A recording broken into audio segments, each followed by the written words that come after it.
It's Project Cargo Professionals. We are live at Breakbulk Middle East, and I have the very great pleasure of being with a legend of the industry, Parikh. How are you, Samir? Absolutely fine, Luke. Thanks a lot for a quick interview that you are organizing. Well, after reading your news, we had to do the interview, so maybe I won't say it. Maybe I'll let you explain what's going on. Okay, so I retired at the end of 31st March 26. It's been the last 35 years that I have been involved with the business, and we started off basically from container operations, grew into project, heavy lift, super heavy lift, international movements across India, Middle East, involved with verticals, businesses across almost the entire 5 continents that I have there. So it's been an amazing journey that we've had, and a time comes when one needs to decide, enough is enough, and there is never an enough. So I thought this was a time when I can say enough, and that's where I come from. Decided to retire at the end of March 26. So, but you're actually going to move away from Mumbai as well? Yes, so the idea to disconnect is to be a complete disconnect. So I would shift into Pune, that's about 150 kilometers. Yeah. Take in a small place and enjoy myself for a while. So I'm sure you've had a lot of questions these last couple of days. Are you really not going to be popping up again? No, it's absolutely not very clear. This stops with the journey on the transport. Something else may come up, but nothing to do with transport. So you touched on it a little bit, but just give us a little bit more about your background, primarily starting with lift and shift, and then what happened next. Okay, so, lift and shift is not the start. Of course, there was a lot before. So I passed out from my engineering in 1990. I got into business. Basically, we were doing a lot of container transports in India. And I was involved also, we were agent for Shankers. So my first training or the first movement into the activity was I was sent to the airport to understand how air freight works. It lasted for about a week, 10 days. And then I was pulled into the container yard. We had one of the biggest container yards in Asia at that time, having about 10,000 plus containers across the Bombay city. And so that's where we started. 1992, 93, I shifted to JNPT. That was where we were handling the Nhava Sheva containers terminal. We were the CFS operators, so the CFS at Kalamboli, Nhava Sheva, and Ronagiri were run by us. And I spent about 5 to 7 years there. Thereafter, in 97, once we lost the contract, I moved back to our terminal in Bombay, that's the Chembur Yard. And that's where my journey with heavy lift started. We were at that time executing J1 project, wherein Reliance's heaviest equipment of 1,500 tons was transported. And that was one of the first heavy jobs that I actually got a feel of. Along with that, we had equipments of Godrej, which were also being transported for the Reliance site. And my responsibility in that instance was to load equipments at the Godrej plant, move it to our yard in Chembur, put it on barges, and sail it across to Jamnagar. So that's where the journey started. Thereafter, it's just been a growth pattern that we followed. The first big break that we got after 1997 was in about 2002, when L&T was awarded the contracts for the jacket deck loadout. And we were, along with ALE, partnered to do the execution. And this is lift and shift by now, right? No, it's yet Natur Parikh Industries Limited. Okay. We operate as Natur Parikh Industries Limited from 1991 till 2006. Right. In 2006, we had a family demerger, and that's where we took on the name of Lift and Shift India Private Limited, because all our assets were always by the gram name of Lift and Shift. Yeah. And people recognize us more as Lift and Shift than Natur Parikh. So maybe still a great name. Still a great name, still the biggest name. And Natur Parikh started off in 1947 at Independence, when he moved from our village in Kheda to Bombay. And he created what we are today. So with the third generation we've lived what he created in 1947. So yeah. So that's where our journey into super heavy started. And thereafter, we've been growing miles and bounds. We went into Oman. We did one of the heaviest equipment ever loaded out in Oman of 3,600 tons. And then last year, we did 6,700 tons for Marjan, Saudi Arabia, from India. So that's been kind of the journey that we've had. It's been having its ups, downs, but it's been something which has been very fruitful, very satisfying, and I can say something which I never thought we could achieve, which we've achieved. So it's been a brilliant journey so far. And then the final chapter for Lift and Shift was the acquisition? Well, as Lift and Shift, yes, that was the acquisition that happened in 2022 when JM Baxi purchased us as part of their expansion plan. And it's been another journey for 4 years, but it's been a brilliant journey. And it's been 4 years already. It's been 4 years already. So it's been a brilliant journey. The support that I've received at the JM Baxi, especially from Dhruv Kotak, has been amazing. The trust, the support, and the growth path that he laid down. And I'm sure we are on a long, big journey that's going to happen our way.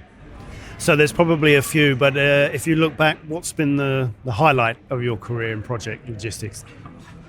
Well, the highlight, very difficult. As I said, 35 years with one highlight is impossible. But I think when we moved the heaviest equipment, when we had the MHN fire that happened in India, the ONGC offshore platform, and the replacement of that. We did about 30,000 tons of loadouts in about 65 days. We had about 22 modules loaded out on barges, sailed in a period of 3 months back to back. It was like crazy period. Again, COVID was another experience wherein we actually, at peak when India was hit with the phase 2 of the COVID disaster, we were staying out of Bombay for 45 days in hotels, seeing that operations will not suffer, giving the support that you are not sitting at home doing nothing, but you are with the team exposed to the risk that everyone are there. Yeah. So that was another thing that I think that was kind of something which, we don't know how we saw it, but it was something crazy. Yeah. So you've talked about mergers and acquisitions a couple of times. Give us your advice then, or your thoughts on it. If a company in this industry is thinking about selling, how do they know when is the right time to sell, if they should sell, and what's your advice around that whole area? It's very difficult. When to sell, where to sell. We've seen ALE's acquisition, we have seen our acquisition, and everything's been different, right? So why you exit is another norm. Why we exited is another story. But the best time to exit is when you know you've done the best and the growth path is something which you require further. So if you need to grow and to spiral further, then I think acquisition is the best way to move forward, because you get a lot of free flow that you can play with. Yeah. And of course, the support in case someone has the motivation to grow further. Yeah. So it has to be a combination of who is acquiring you and with what has intention. So if growth is the intention, acquisition is the way to go. If you want to just exit, well, acquisition is always the way to go. Yeah. Now, I took the liberty of asking a couple of our friends in the industry to give a question for you on this special occasion. So the first one is from Nilesh at ProCam. So hi to Nilesh. Hi Nilesh, how are you? Thanks for the question. I hope it's good. And Nilesh says, hello, bye. People often say that when someone of your stature retires, it creates a vacuum. Do you feel that the industry has leaders ready to step into that space? Or have we only produced very good operators rather than true leaders? Well, our sector unfortunately has only produced very good operators and not leaders. But again, our industry is such that there is nothing that one can go back to. It's basically the leaders who want to grow that have created the industry. So yes, there are a few leaders, but not many that you can go back to and bank in terms of the knowledge and the expertise that has come through. But again, it's a journey that you learn through. So it's not that I have acquired the knowledge. It's something that I have learned over the periods understanding how the international people work, how everyone works, and how we develop it into our system. It's something that we need to inbuild and not something that you're going to acquire. Yeah. So it's a journey you have to learn and grow with. Okay, sounds good. And Nilesh has pushed his luck because he sent a follow-up as well, so he's got two.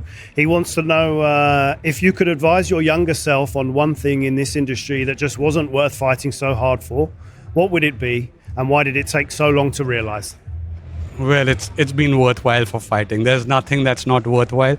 As long as I said you grow, there is nothing you can lose. And once you feel you are stopped growing, you have to close down. Okay, and from Nilesh Gandhi at Express, what's been your mantra for collaboration in the industry, especially among competitors? So it depends on what you call as competition. I mean, if I would consider myself, I always considered my competition to be the ALEs and the Mammoths of the world. And that's where we took our phenomenal growth from. We always compared ourselves to ourselves and saw how we grew every year, and not the competition. The competition is there, but the growth comes when you want to excel, when you want to take yourself to the next stage. And that's what we have done. And that's the mantra I have. Beat yourself every year, and you have done it. And Suhail Sheikh from Sahil Freight would like to know your advice to the next generation of project cargo specialists so they can make the biggest contribution and have an equally long and successful career in the industry. I think the most important thing is that we trust the people that we work for. We look after the people that we work for. And once you do these two things, I think growth and performance will never go down. So unless and until you have the faith and trust of your people, I don't think anything is possible. And I have been most fortunate. I had the best team with me.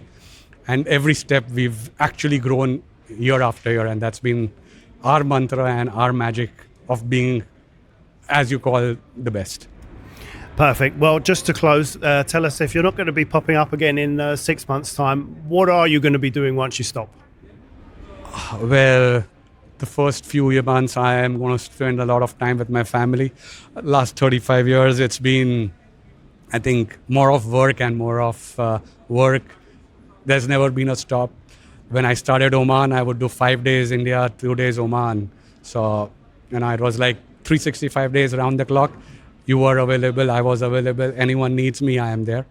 So maybe for the first year, I'm going to be lazy off, not available, not going to be answering a lot of phone calls, not going to be answering anyone, except possibly my wife. But yeah, that's the plan for now. Who knows what's coming up next? Maybe some travel? Yeah. The first month I'm going to disappear into Japan so that no one catches me. Fantastic. And thereafter, as I said, I moved to Pune. Something coming up further there. Samir, I want to thank you very much. Really appreciated coming to visit you almost every year for quite a number of years now. And you were very kind. You usually gave me an order when I had something to sell. So I appreciate the support, and really good to meet you and wish you all the best. Thank you. Look forward to catching up with you again. Maybe not with Breakbulk, but with more things than that. Thanks a lot. Thank you. Thanks.